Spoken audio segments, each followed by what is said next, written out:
Well, hello there, Dino Geeks. Welcome back to the Dinogeek channel. Thanks for watching. Hey, if you like this video, do me a favor. Like it and subscribe.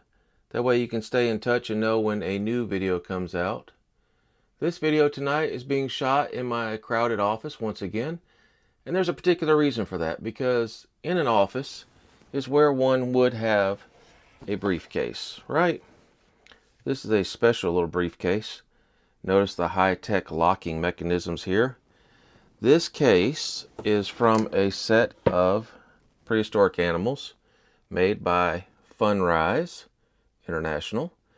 And while the case does not denote exactly what's inside, you know, being that it's at the Dinogeek channel, there has to be dinosaurs.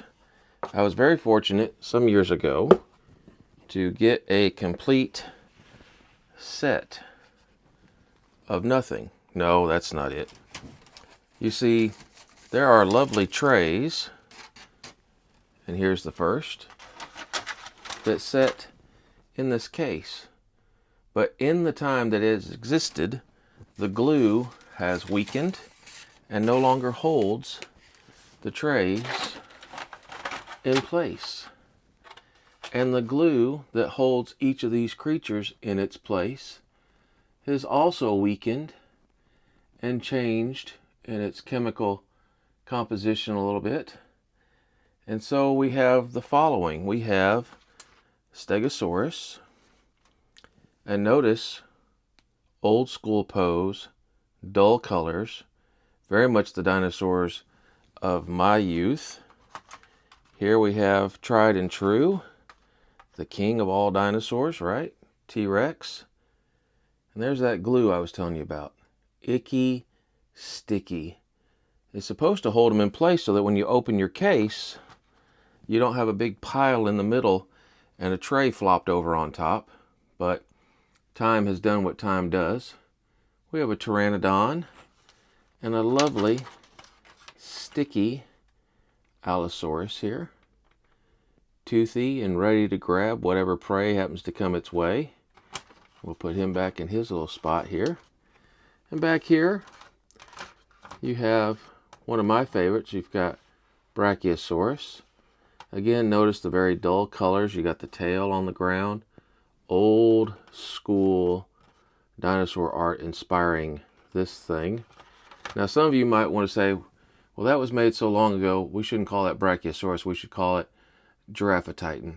Well, if you want to have that argument and debate, you go right ahead. I'm going to go with the tag that's on it for now. And for those of you who really like to argue, here is Brontosaurus. Hopefully by now everybody knows that Brontosaurus has been proven to be a valid species along with Apatosaurus.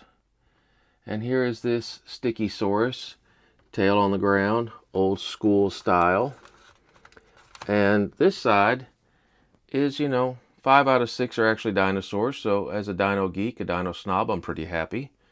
But over here we have a little different story. We have Protoceratops, tried and true. In many of our childhood books back in the day, Protoceratops, made famous by Roy Chapman Andrews and the expeditions to the Gobi Desert. This guy has quite a hooked schnoz here, and a tiny little frill, and he's in a delightful dark green brown coloring. And here we have our friend, everybody instantly recognizes, Triceratops, in a lovely brown, tail on the ground. Okay, then we have one of our honorary dinosaurs, much like this guy. We have the woolly mammoth. And oh my, these poor animals didn't have any kind of dentistry, and we can see that this animal probably would not have lived very long had this been an actual living creature. Bless his heart. And here, one of our favorite hadrosaurs, right? Corythosaurus, or Corythosaurus, as I used to say as a kid. No real special details.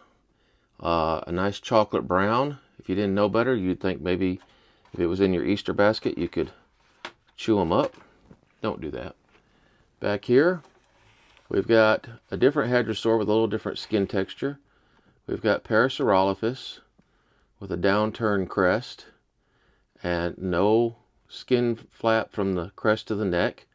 That was popular at one time, but I imagine probably popping these things out of molds, that would have been a little much without breaking. Dull colors there. And we have this guy. Now, you didn't see him very often in early toys and early sets. This is, well, you see the name there. I would say Psittacosaurus, but I'm sure the P is probably science, like Pteranodon, right? And you don't have the sharp cheekbones here, and you certainly don't have the quills on the tail. And he's in a very T-Rexy tripodal position, tail on the ground.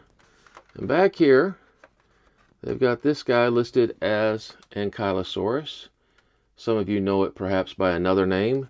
This was in a lot of the early 50s, 60s, 70s, even 80s dinosaur books.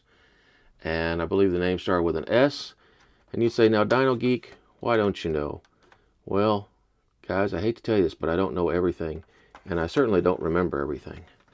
Lastly, over here we have this fella.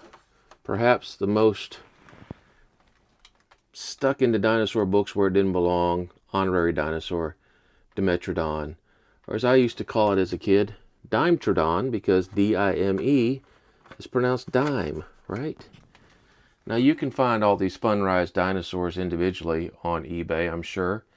And perhaps a lot less sticky if they weren't sold in these cases. They were sold individually. I think they were carded figures at one time. But if you can, check around, look around, you might just find a full case of these, and perhaps even in better condition.